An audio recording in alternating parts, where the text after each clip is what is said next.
नमस्कार, आदाब, सत श्री अकाल, जय भीम, जोहार। मेरा नाम है नवीन कुमार। काहे बात के विश्व गुरु, समूची दुनिया में भारत की नाक कटा डाली है। विश्व गुरु की शान में शेखी बघारते नफरत के चिंटुओं और चिंटियों ने। नरेंद्र मोदी ने देश की यह हालत कर दी है कि बित्ते बित्ते भर के देश भारत को लोकतंत्र का ट्यूशन दे रहे हैं। हमारे राजदूतों को तलब करके उनको फटकार लगाई जा रही है। हमारे लोगों को समझाया जा रहा है कि जाकर अपने मुल्क की हुकूमत से कहो, अपना इतिहास पढ़ लें। तुम्हारी इज्जत कोई पृथ्वीराज चौहान का देश होने की वजह से नहीं है। तुम्हारी इज्जत किसी नथुराम गोडसे नाम के हत्यारे की वजह से भी नहीं है। तुम्हारी इज्जत किसी सावरकर की वजह से भी हम नहीं करते। हम तुम्हारी इज्जत इसलिए करते हैं कि तुम्हारे देश में गांधी नाम का महान शांति दूत पैदा हुआ। तुम्हारी इज्जत हम इसलिए करते हैं कि तुम्हारे देश को अमन और बंधुत्व के पर्याय गौतम बुद्ध ने अपने शिक्षाओं की प्रयोगशाला बनाया।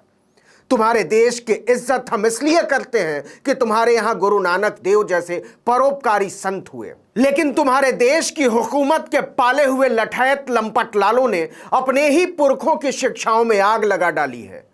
अपने मुल्क से कहो, माफी मांगे। कतर ने भारत के राजदूत को तलब कर लिया, ईरान ने भारत के राजदूत को तलब कर लिया, कुवैत ने भारत के राजदूत को तलब कर लिया। कतर की सरकार ने तो बाकायदा इस बात का इश्तिहार छाप दिया कि हां, हमने भारत के राजदूत को बुलाकर झाड़ लगाई है कि आपके देश में मुसलमानों के खिलाफ जो हो रहा है उसे हम बर्दाश्त नहीं करने वाले। वहां के विदेश मंत्री ने बाकायदा आधिकारिक बयान जारी करके विश्व गुरु की सरकार और विश्व गुरु की पार्टी की धज्जी उड़ा डाली है। कतर के सहायक विदेश मंत्रालय ने ट्विटर पर अपना बयान जारी किया, लिखा कि हमने भारत के राजदूत को बुलाकर लिखित में दे दिया है कि हम भारत की सत्ताधारी पार्टी यानी बीजेपी के नेताओं की हजरत मोहम्मद के बारे में टिप्पणियों की भर्त्सना करते हैं। इस बयान में साफ साफ लिखा है कि हम भारत सरकार से तत्काल इसकी निंदा और माफी की मांग करते हैं। इस्लामोफोबिया फैलाने वाली टिप्पणियों की इजाजत देना और इसे बिना सजा के जाने देना मानवाधिकारों पर गंभीर खतरा है जो पूर्वाग्रहों और हाशियावाद की तरफ ले जाएगा। यह हिंसा और नफरत का एक दुष्चक्र पैदा करेगा। कतर के सहायक विदेश मंत्री लुलवा अल खतर ने अलग से भारत को झाड़ लगाते हुए लिखा कि अगर आधिकारिक तौर पर और व्यवस्थित तरीके से इससे नहीं निपटा गया तो भारत में इस्लाम के खिलाफ संगठित तरीके से फैलाई जा रही नफरत को दुनिया की 2 अरब आबादी का जानबूझकर किया जा रहा अपमान माना जाएगा। ऐसी ही बातें ईरान ने की, ऐसी ही बात कुवैत ने की। देखते ही देखते विश्व गुरु की सरकार और विश्व गुरु के देश हमारे प्यारे भारत की गर्दन शर्मिंदगी से जमीन में गड़ने लगी। भारतीय जनता पार्टी के प्रवक्ताओं ने भारत की नाक कटा डाली। यह कितना शर्मनाक है कि भारत के राजदूत को कतर ने उस समय तलब किया जब देश के उपराष्ट्रपति वेंकैया नायडू कतर के 3 दिनों के आधिकारिक दौरे पर थे। ट्विटर पर बीजेपी शर्म करो ट्रेंड करने लगा और पूरे 3 दिन तक यह सिलसिला जारी रहा। बीजेपी ने डंका बजाने का वादा करके भारत की इज्जत में लंका लगा डाली है। उनकी करनी की कीमत पूरे देश को चुकानी पड़ रही है। इससे पहले दुनिया के किसी भी देश ने एक संप्रभु देश भारत के तौर पर हमसे माफी की मांग नहीं की। यह रिकॉर्ड टीवी चैनलों के विश्व गुरु नरेंद्र मोदी के नाम पर ही दर्ज हुआ है। लेकिन इतने पर भी सरकार को होश नहीं आया। सरकार को होश आया तब जब खाड़ी देशों के स्टोर्स पर भारत के सामानों का बहिष्कार होने लगा। शोरूम से भारत में बने अगले ऑर्डर रद्द करने के लिए कारोबारी लामबंद होने लगे। अरबों रुपए का कारोबार कूड़े में मिलने लगा।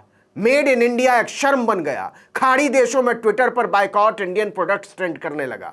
लाखों लोगों की नौकरियों पर आंच आने की बात होने लगी। तब जाकर भारत के राजदूत दीपक मित्तल ने एक चलताऊ बयान जारी कर दिया कि जिन्होंने पैगंबर साहब पर टिप्पणी की है वो फ्रिंज एलिमेंट है, मतलब हाशिए पर पड़े लोग। आनन फानन में नफरत की गुड़िया नुपुर शर्मा को सस्पेंड किया गया और गुड्डे नवीन जिंदल को पार्टी से निकाला गया। सोचिए, भारत की जो नेता टीवी पर दिन रात आधिकारिक तौर पर भाजपा की तरफ से मुसलमानों के खिलाफ जहर उगल रहे थे, भाजपा के जो नेता दिन रात टीवी पर बैठकर नफरत फैला रहे थे, जो नेता खुलेआम मुसलमानों को मारने काटने की बात करते थे, जो नेता नरेंद्र मोदी को दुलारे थे, जो नेता राजनाथ सिंह को प्यारे थे, वो असल में भाजपा के फ्रिंज एलिमेंट थे। क्या आप कल्पना कर सकते हैं कि दुनिया भर में भारत की नाक कटा देने वाली भाजपा की बिगड़ैल, नफरती और मुस्लिम विरोधी गुड़िया नुपुर शर्मा को खुद प्रधानमंत्री ट्विटर पर फॉलो करते हैं। जी हां, नरेंद्र मोदी नुपुर शर्मा को फॉलो करते हैं, रक्षा मंत्री राजनाथ सिंह फॉलो करते हैं, नितिन गडकरी फॉलो करते हैं, केंद्रीय मंत्री गिरिराज सिंह फॉलो करते हैं, भाजपा आईटी सेल के मुखिया अमित मालवीय फॉलो करते हैं, सांसद गौतम गंभीर फॉलो करते हैं। सोचिए कितनी जरूरी रही होंगी भारतीय जनता पार्टी के लिए वो, कि उनके विचारों से प्रधानमंत्री नरेंद्र मोदी और उनकी कैबिनेट के कई मंत्री भी अपडेट रहना चाहते थे। क्या ऐसी जहरीली नुपुर शर्मा दूतावास के किसी बयान से फ्रिंज एलिमेंट हो जाएंगी? यह कितना दुखद है कि भाजपा नेताओं के कुकर्मों की सजा पूरे देश को भुगतनी पड़ रही है। भाजपा के नेताओं के कुकर्मों की वजह से एक देश के तौर पर पूरे भारत से माफी की मांग की जा रही है। हमें बताया जा रहा है कि बुद्ध और गांधी के देश के वासी हो शर्म आनी चाहिए मुसलमानों के खिलाफ नफरत का अभियान चलाते हुए। बेशर्मी की इंतहा तो यह है कि जब नुपुर शर्मा पैगंबर मोहम्मद की तौहीन कर रही थी तो टाइम्स नाउ की संपादक नविका कुमार दांत चियार कर हंस रही थी। उन्होंने एक बार भी नुपुर शर्मा से नहीं कहा कि अपनी बात वापस लीजिए। दरअसल नुपुर शर्मा की बेहयाई पर वो निहाल हो गई थी। भारत की नाक केवल नफरत की गुड़िया नुपुर शर्मा और गुड्डे नवीन जिंदल ने नहीं कटाई है, नविका कुमार जैसी पत्रकारिता की नफरती परियों ने भी कटाई है।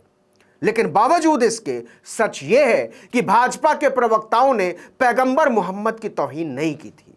उन्होंने भारतीयता की तौहीन की थी, भारत की तौहीन की थी, भारत के हर नागरिक की तौहीन की थी। भारत के नाम को मिट्टी में मिला देने वाले लोग उन्हीं प्रधानमंत्री नरेंद्र मोदी के शागिर्द हैं जो कपड़ों से लोगों की पहचान कर लेते हैं, जो खुलेआम रैलियों में मांस का रंग बताकर लोगों की भावनाओं से खेलते हैं। उन्होंने देश की यह हालत कर डाली है कि आज छटाक छटाक भर के देश भारत से माफी की मांग कर रहे हैं। भारत का इतिहास इस तथ्य को दर्ज कर रहा है कि जब टीवी पर बैठकर भारतीय जनता पार्टी के नफरत के गुड्डे गुड़िया भारत की आत्मा को रौंदकर भारत की इज्जत मिट्टी में मिला रहे थे, तब देश के प्रधानमंत्री नरेंद्र मोदी थे। इस वीडियो में इतना ही, लेकिन अगर आपने आर्टिकल 19 इंडिया को अब तक सब्सक्राइब नहीं किया तो फौरन कर डालिए, बेल आइकॉन दबाइए, घंटी जैसी आकृति लाइक कीजिए और कमेंट करके बताइए हमारा वीडियो आपको कैसा लगा। YouTube पर देख रहे हैं तो हमारे चैनल को सब्सक्राइब कर दीजिए, Facebook पर देख रहे हैं तो हमारे पेज को लाइक कर दीजिए, Instagram पर हमें फॉलो कर लीजिए और हमारा ट्विटर हैंडल है article19_India और मेरा ट्विटर हैंडल है नवीन जर्नलिस्ट। नमस्कार।